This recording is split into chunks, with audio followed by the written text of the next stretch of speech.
राहुल जी आगे बढ़ो, राहुल जी आगे बढ़ो।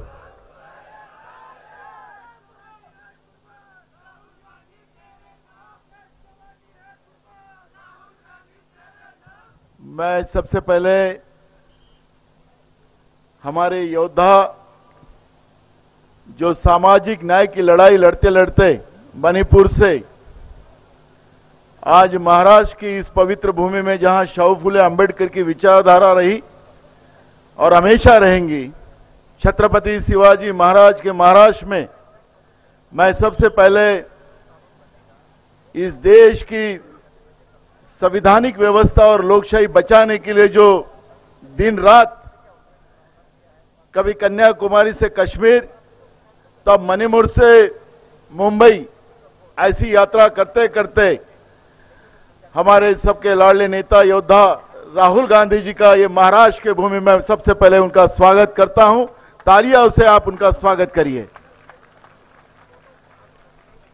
इस कार्यक्रम में उपस्थित हुए हमारे राज्य के प्रभारी रमेश चन्नीथला जी, हमारे विधि मंडल के नेता बाला साहब थोराट जी, इस कार्यक्रम में उपस्थित हुए गुजरात के कांग्रेस के अध्यक्ष शक्ति सिंह गोयल जी, वहां के हमारे अपोजिशन लीडर अमित चावला जी, हमारे इस यात्रा का जो मार्गदर्शन हम सबको करते हैं, जो जिनके तरफ मीडिया का जो मुखिया है वो हमारे कैप्टन जयराम रमेश जी, यहां पर आपके सबके लाडले नेता केसी पाडवी जी, दूसरे आपके लाडले नेता शिरीष नाइक जी, हमारी बहन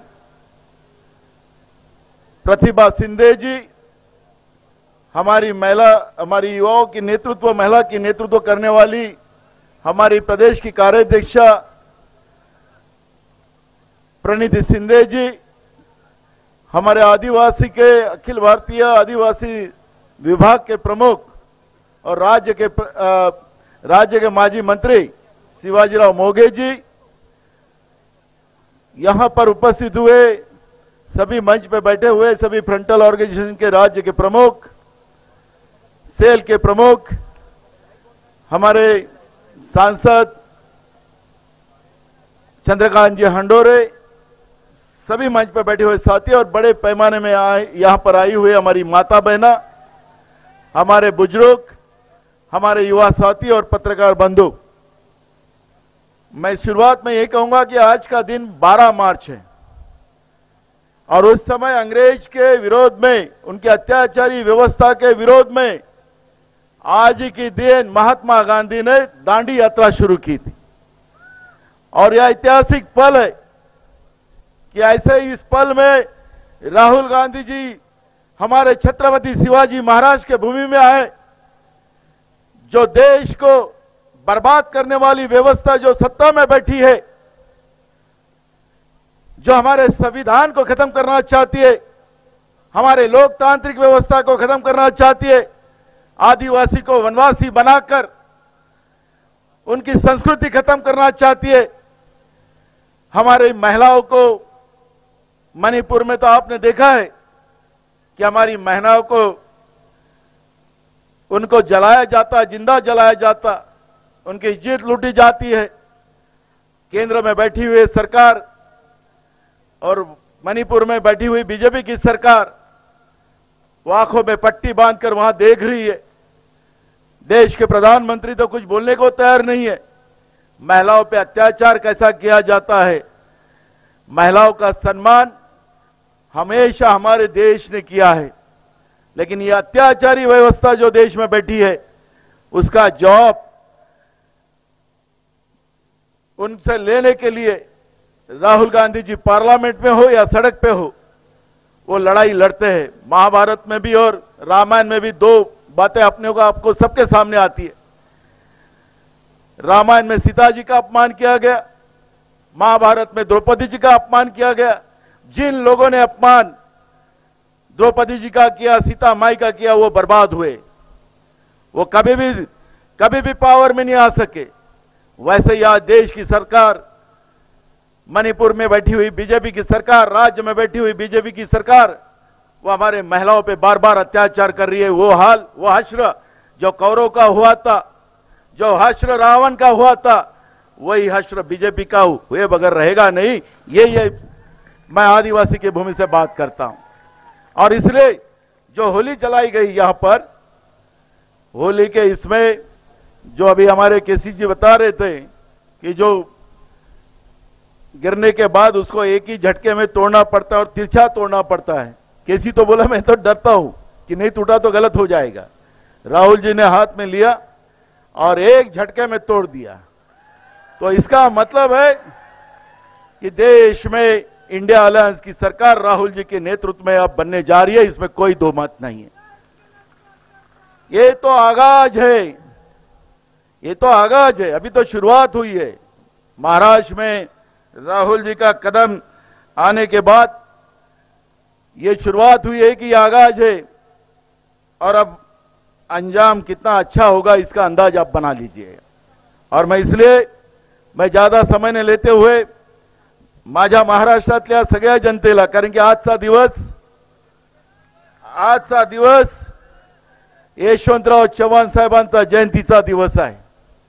म्हणजे इतकं चांगला योगायोग आमचे योद्धा राहुल गांधीजी आमच्या महाराष्ट्रात आल्यानंतर ज्यांनी या राज्याचं मंगल कलश ज्यांनी ठेवलं, त्या यशवंतराव चव्हाण साहेबांची जयंतीचा दिवस आजचा आहे। आणि अशा या चांगल्या दिवशी महाराष्ट्र सुरक्षित करण्यासाठी महाराष्ट्रातल्या ओबीसी असेल, आदिवासी असेल, शेड्यूल कास्ट असेल, अल्पसंख्याक असेल, शोषित पीडित समाज असेल, त्यांना न्याय देण्यासाठी तुमच्या पाठीशी राहुल गांधी उभे आहेत हे सांगण्यासाठी या महाराष्ट्राच्या भूमीमध्ये राहुल गांधीजी आज आलेले आहेत। आणि महाराष्ट्राचा मंगल कलश यशवंतराव चव्हाण साहेबांनी ज्या पद्धतीने उभा केला, महाराष्ट्र प्रगतीकडे नेलं काँग्रेसच्या राजवाटीत, आज जे लोक सत्तेमध्ये महाराष्ट्राचे आहेत ते त्यांचा आका दिल्लीत बसलेला आहे। महाराष्ट्रामध्ये राजकारणाचं पूर्ण वाटोळ करण्याचं काम खोक्याचं सरकार असेल। सांगायचं प्रधानमंत्र्यांनी भोपाळमध्ये भाषण करायचं कि इरिगेशन विभाग में 70,000 करोड़ का भ्रष्टाचार हुआ, एनसीपी ये पार्टी जो है भ्रष्ट पार्टी है। आणि 8 दिवसात तो भ्रष्ट माणूस कोणाच्या मांडीला मांडून बसला, आणि त्यांच्या मांडीला लावून, म्हणजे हे भ्रष्टाचारी सरकार राज्यात, त्याचप्रमाणे राज्याचा मुख्यमंत्री तोच खोका आणि बोका।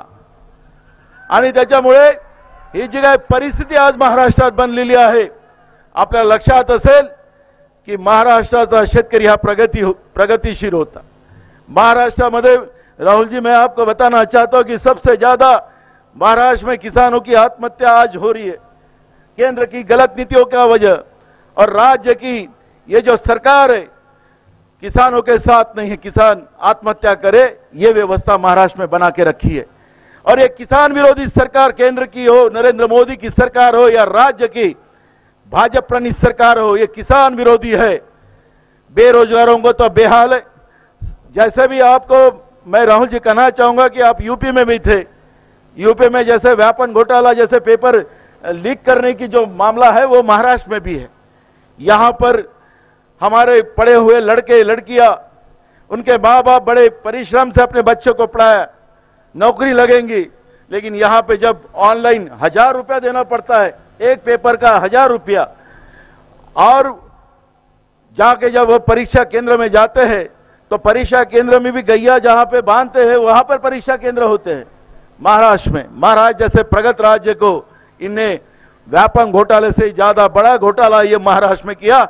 हमारे युवाओं के परिश्रम को एक प्रकार को उनको खत्म करने का काम ये राज्य के बीजेपी प्रणीत सरकार ने किया है।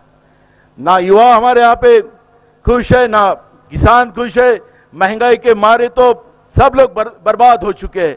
और ऐसे समय में आपसे उम्मीद हमारी सबकी है कि आपके नेतृत्व में देश की सरकार बने और जो अत्याचारी व्यवस्था देश में बनी हुई है, इस सरकार को हमेशा के लिए सत्ता के बाहर करने के लिए आपके साथ यह आए हुए लोग यहाँ पे खड़े हैं। और मैं इसलिए आप लोगों का बड़े तहे दिल से स्वागत करता हूं।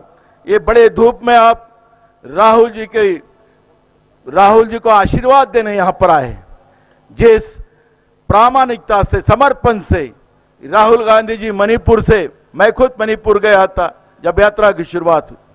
मणिपुर में वहां तो कई बातें सुनने मिलती है, आंखों से आंसू बहने शुरू हो जाते हैं, लेकिन राज्य की सरकार और केंद्र की सरकार को उसकी चिंता नहीं। हर दिन एक महिलाओं को चौक में ऐसा फांसी लगाया जाता है, उसको निवस्त्र किया जाता है, सरकार कुछ नहीं बोलती वहां ना। मणिपुर में वो भी आदिवासी महिला है।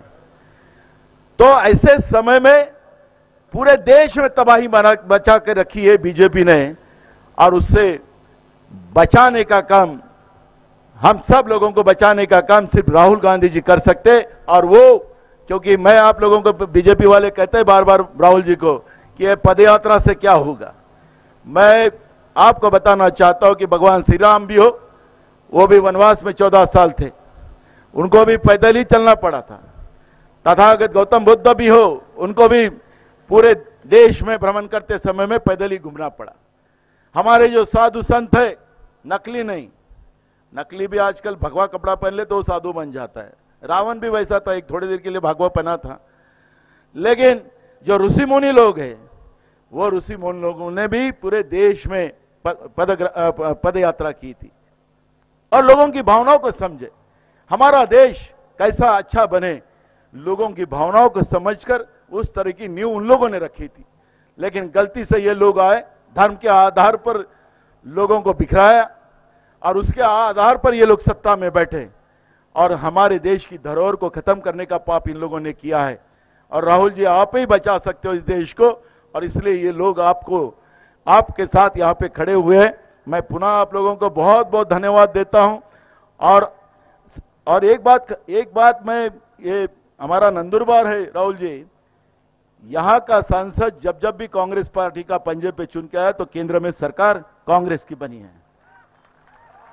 और मैं आपसे वादा करता हूं राहुल जी, मैं करूं वादा राहुल जी से, कांग्रेस का सांसद यहां से चुन के देंगे ना आप, तो राहुल जी यहां का सांसद कांग्रेस का चुन के जाने के बाद केंद्र में सरकार भी कांग्रेस और इंडिया अलायंस की बनेगी। मैं आपसे अभी से वादा करता हूं। और मैं पुनः आपको धन्यवाद देता हूं, आपको सुनने के लिए आए। मैं आपका पुनः स्वागत करता हूं और मेरे 2 शब्द पूरे करता हूं। जय आदिवासी, जय आदिवासी, भगवान बिरसा मुंडा के।